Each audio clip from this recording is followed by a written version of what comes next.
Voilà, nous sommes de retour sur une nouvelle capsule, surtout sur la parole de Dieu. Comme il disait, le thème de cette exhortation, c'est la parole de Dieu ou le rôle de la parole de Dieu dans la vie d'un individu ou dans la vie de l'homme.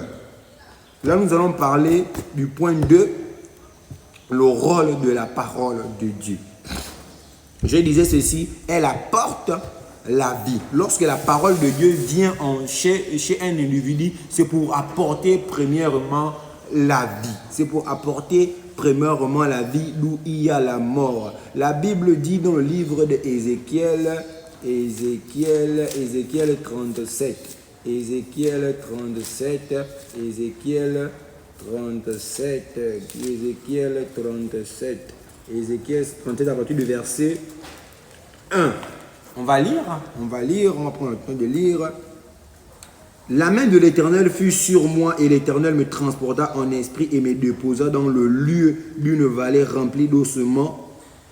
Il me fit passer auprès d'eux, tout autour. Et voici, ils étaient fort nombreux à la surface de la vallée et ils étaient complètement secs. Il me dit, fils de l'homme, ces eaux pourront-ils revivre? Je répondis, Seigneur éternel, tu le sais. Il me dit, prophétise sur ces eaux et dis-leur, ossements desséchés, écoutez la parole de l'Éternel. Ainsi parle le Seigneur l'Éternel à ces eaux. Voici, je vais faire entrer en vous un esprit et vous vivrez. Comme je disais, lorsque la parole vient de la parole de Dieu, c'est pour apporter la vie. On parle d'une vallée d'os, d'ossements desséchés. On parle d'une vallée d'os. Lorsqu'on parle des eaux, on voit la mort. Il y avait la mort dans cette vallée-là. Il y avait la mort. Il dit, je mettrai en vous,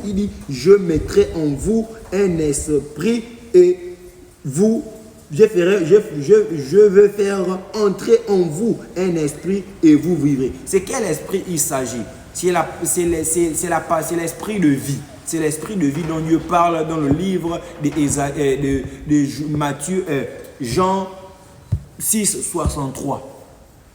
Car les paroles que je vous ai dites sont esprit et vie. Esprit avec petit e. Voilà. Il me dit, voilà.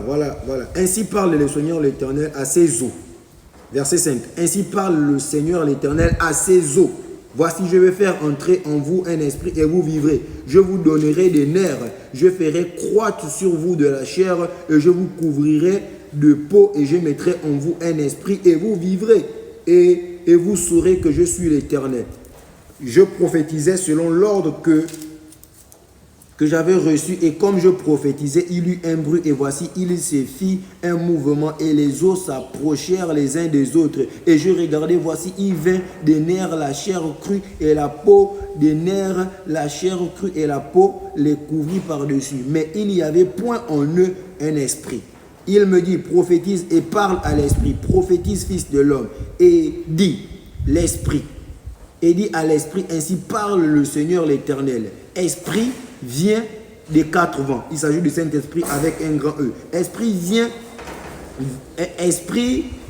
des quatre vents, souffle sur ces morts et qu'ils revivent. Je prophétisais selon l'ordre qui m'avait donné et l'Esprit entra en eux et ils reprirent vie et ils se tinrent sur leurs pieds. C'était une armée nombreuse, très nombreuse. Voilà, on va aller dans le livre de Jean 10, 10. Chose qu'on peut réciter même. Jean 10, 10 dit quoi? Le voleur ne vient que pour dérober. Ça veut dire voler, égorger, ça veut dire tuer, détruire, la même chose. Mais je suis venu afin que les brebis aient la vie et qu'elles soient dans l'abondance. Je suis le bon berger et le bon berger donne sa vie pour ses brebis. Alléluia, alléluia, alléluia, alléluia. Oui, je disais, elle apporte la parole de Dieu lorsqu'elle vient dans la vie d'un individu. Elle apporte la lumière, la clarté d'où résident les ténèbres et l'obscurité. Ésaïe 29, 18. Vous allez lire, on va aller plus vite. Ésaïe 29, 18. Genèse 1, 4. 2 Samuel 22, 29. Psaume 18, 29. Ésaïe 61, 2. N'oubliez pas de lire ces versets que je vous donne. C'est très important. C'est très important. Celui qui marche dans les ténèbres est aveugle, est captif, vit dans la misère. Psaume 107,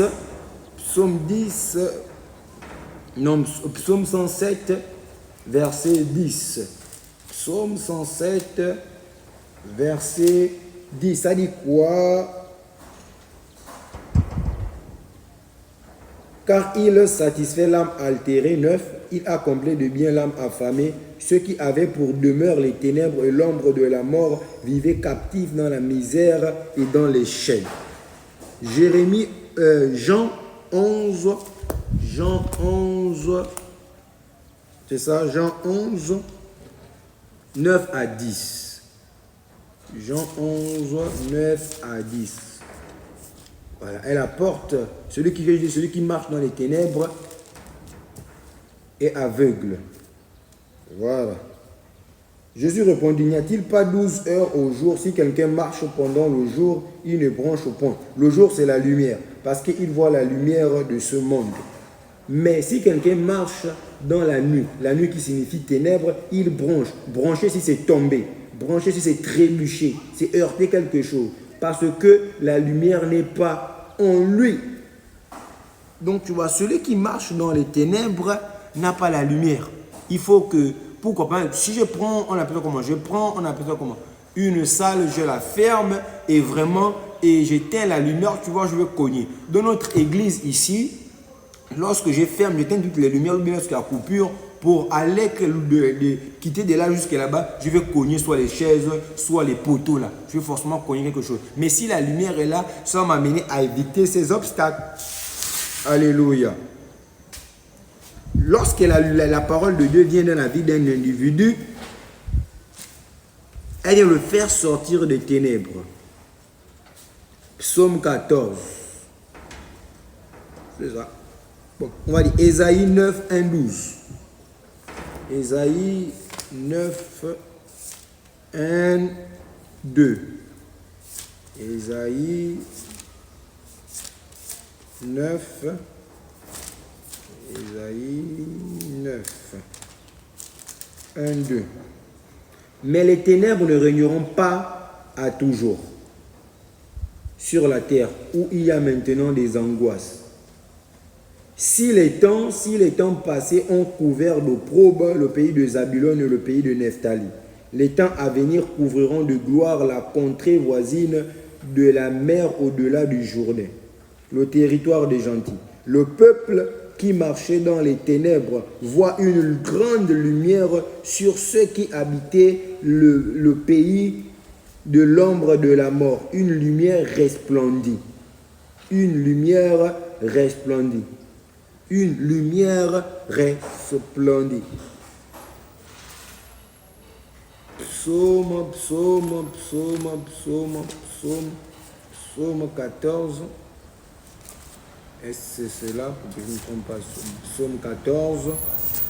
Psaume 14. Psaume 14. Psaume 14. Ah. Excusez-moi. Psaume, ça dit quoi?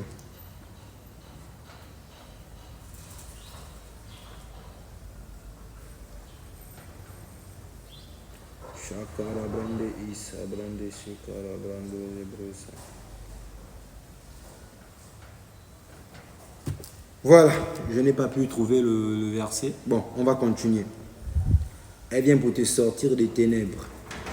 Elle vient pour te sortir des ténèbres. Le rôle de la parole de Dieu est de me sortir de la captivité, des cachots, des prisons spirituelles, de me rendre la vue, changer les ténèbres en lumière. Il faut qu'on lit Ésaïe 42, 7. 7. Verset 16 aussi, à lire. Ésaïe 49, 9. Ésaïe 61. Je vais lire Ésaïe 61.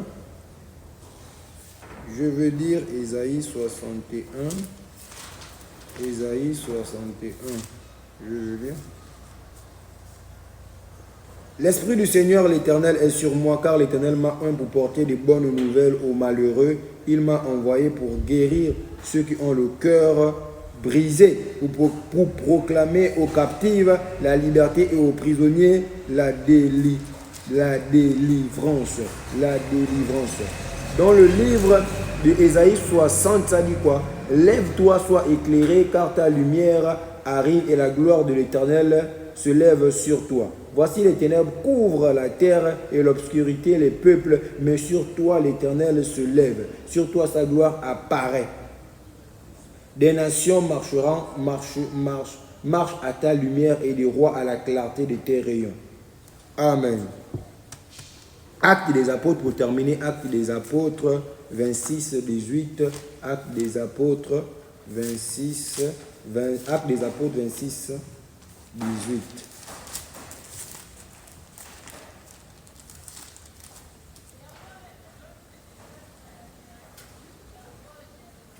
Je te choisis du milieu de ce peuple et du milieu des païens, vers qui je t'envoie, afin que tu leur ouvres les yeux pour qu'ils passent des ténèbres à la lumière et de la puissance de Satan à Dieu, pour qu'ils reçoivent par la foi en moi le pardon des péchés et l'héritage avec les sanctifiés.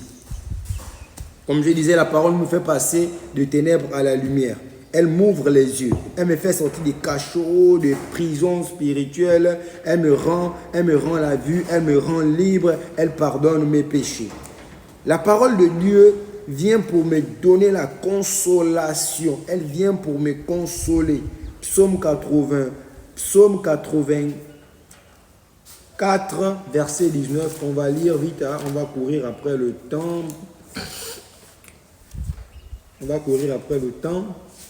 Psaume 84. Oui. Psaume 84, verset 19.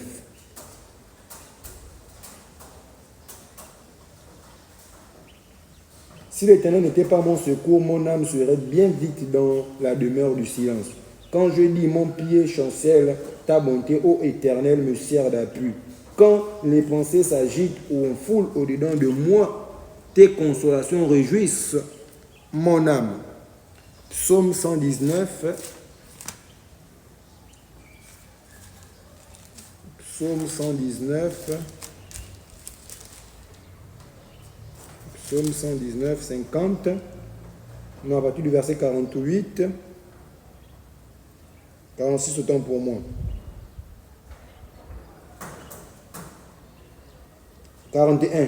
Éternel, que ta miséricorde vienne sur moi, ton salut selon ta promesse, et je pourrai répondre à celui qui m'outrage, car je me confie en ta parole. N'ôte pas entièrement de ma bouche la parole de la vérité, car j'espère en tes jugements. Je garderai ta loi constamment à toujours et à perpétuité.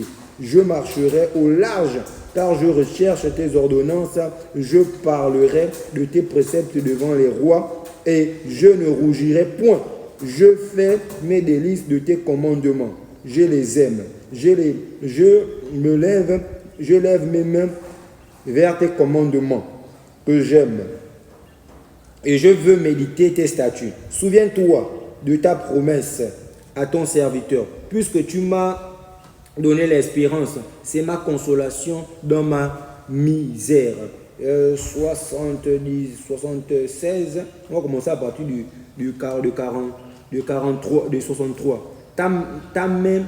Tes mains m'ont créé, elles m'ont formé. Donne-moi l'intelligence pour que j'apprenne tes commandements. Ceux qui te craignent me voient et se réjouissent, car j'espère en tes promesses. Je sais, ô Éternel, que tes jugements sont justes.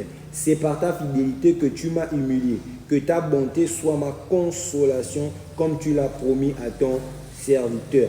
Que tes compassions viennent sur moi pour que je vive. Car ta loi fait mes délices. Alléluia. Elle vient pour m'apporter la consolation. La parole de Dieu vient pour m'apporter la consolation. On va tirer à la fin de notre vidéo.